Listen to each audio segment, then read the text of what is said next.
નમસ્કાર મિત્રો દેશ અને દુનિયાના સુપરફાસ્ટ સમાચારમાં તમારું સ્વાગત છે। રાજકોટથી સૌથી મોટા સમાચાર સામે આવ્યા છે। સ્પાની આડમાં ચાલતું હતું કૂટણખાનું।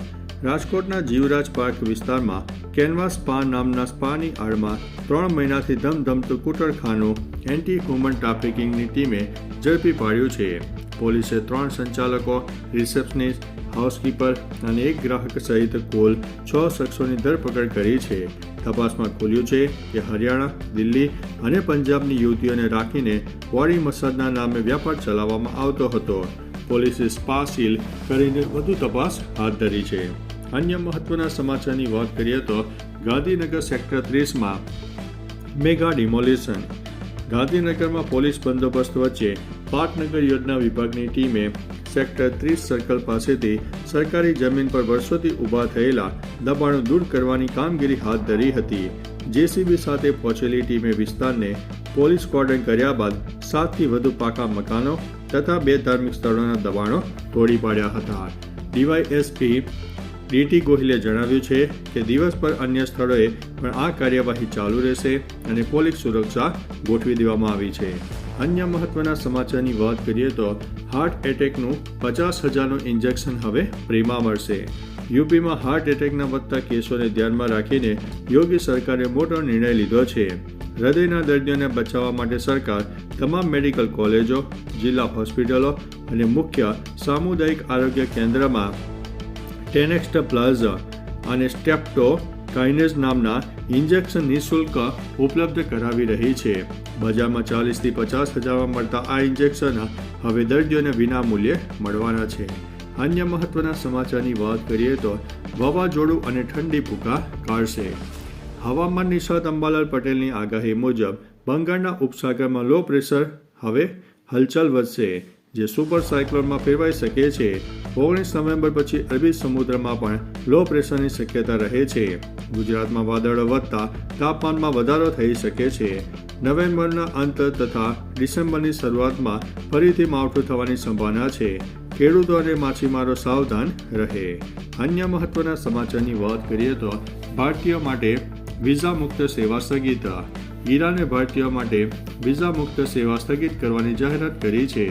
નિવેદનમાં કહેવામાં આવ્યું છે કે ઈરાનના ઇસ્લામિક રિપબ્લિકના સામાન્ય પાસપોર્ટ ધરાવતા ભારતીય નાગરિકો માટે એક માર્ગી પ્રવાસી વિઝા રદ કરવાના નિયમોને અમલ 22 નવેમ્બર 2025 સુધી સ્થગિત કરવામાં આવ્યો છે। ત્યાં સુધી ઈરાની પ્રદેશમાં પ્રવેશવા અથવા તો પરિવહન કરવા માટે વિઝા પણ જરૂરી રહેશે। અન્ય મહત્વના સમાચારની વાત કરીએ તો ટ્રમ્પનો 500% ટેરિફ લાદવાના પ્રસ્તાવને સમર્થન। અમેરિકાના રાષ્ટ્રપતિ ડોનાલ્ડ ટ્રમ્પે જણાવ્યું છે કે તેઓ રશિયા સાથે વેપાર કરતા દેશો પર 500% ટેરિફ લાદવાના સેનેટ પ્રસ્તાવને સમર્થન આપશે। તેમણે કહ્યું છે કે રિપબ્લિકન પક્ષ એવા કાયદા વિકસાવી રહ્યો છે જે રશિયા સાથેના વેપાર ઉપર કડક પ્રતિબંધો લાવશે। આ પ્રસ્તાવિત બિલ ટ્રમ્પને રશિયન તેલ અથવા તો ગેસ ખરીદતા દેશો પાસેથી આયાત પર 500%ની ટેરિફ લાદવાની સત્તા આપશે।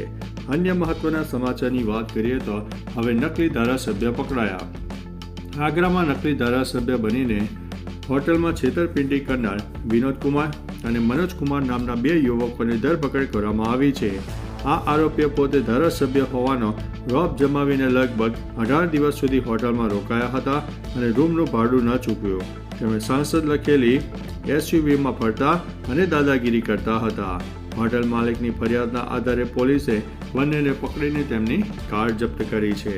અન્ય મહત્વના સમાચારની વાત કરીએ તો શું એલપીજી સિલિન્ડર સસ્તા થશે? રાધર ગેસની આયાત અંગે અમેરિકા સાથે એક મહત્વપૂર્ણ ડીલ થઈ છે। કેન્દ્રીય મંત્રી હરદીપસિંહ પુરીએ જણાવ્યું છે કે આ કરાર 1 વર્ષ માટે અમલમાં રહેશે।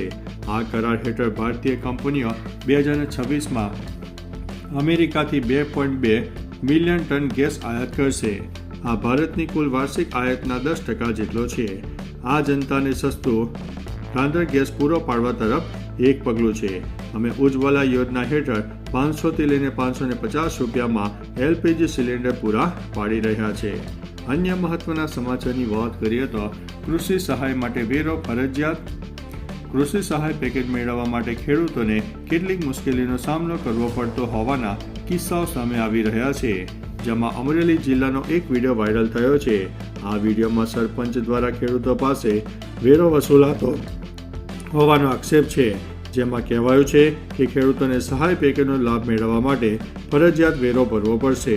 જો કે સમગ્ર મામલે ટીડીઓએ ખુલાસો કર્યો છે કે સરકારને આવો કોઈ જ હુકમ આપવામાં આવ્યો નથી. અન્ય મહત્વના સમાચારની વાત કરીએ તો આ વખતે 12-22ની ફોર્મ્યુલા નહીં પરંતુ 50-50 ફોર્મ્યુલા કામ કરશે. 2020ની બિહાર વિધાનસભા ચૂંટણીમાં ભાજપે 74 અને જેડીયુએ 43 બેઠકો જીતી છે. તેના આધારે બીજેપી પાસે 22 મંત્રીઓ અને જેડીયુના 12 પણ આ વખતે બીજેપીના 89 અને જેડીયુએ 85 બેઠકો જીતી છે. તેમણે 12-22 ફોર્મ્યુલા કામ કરશે નહીં.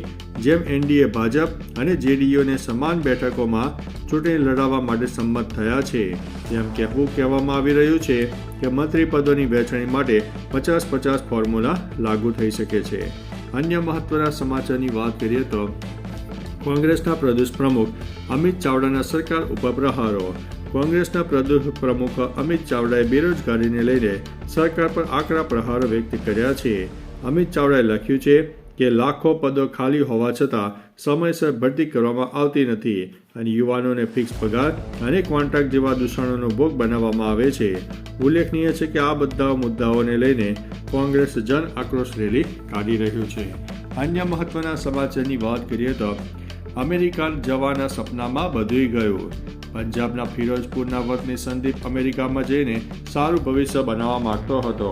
તેના પરિવારે એજન્ટને 40 લાખ રૂપિયા આપવા માટે 3 એકર જમીન વેચી અને બાકીની જમીન પૂરથી ધોવાઈ ગઈ. હવે અમેરિકા જવાનું સપનું તૂટતા સંદીપ ₹500ની દૈનિક મજૂરી પર લગ્નમાં વાસણ ધોઈને ગુજરાન ચલાવી રહ્યો છે. પરિવારની આર્થિક સ્થિતિ અને નિષ્ફળતાથી માતા પિતા ખૂબ જ દુઃખી છે. અન્ય મહત્વના સમાચારની વાત કરીએ તો નવો વ્યવસાય શરૂ કરો, સરકાર આપે છે ₹50 લાખની સહાય. કેન્દ્ર સરકારની PMEGP યોજના હેઠળ ઉદ્યોગ સાહસિકોને 50 લાખ સુધીની લોન પૂરી પાડવામાં આવે છે. આ યોજના ઉત્પાદન અને સેવા ક્ષેત્રના નવા વ્યવસાય શરૂ કરવા માટે છે.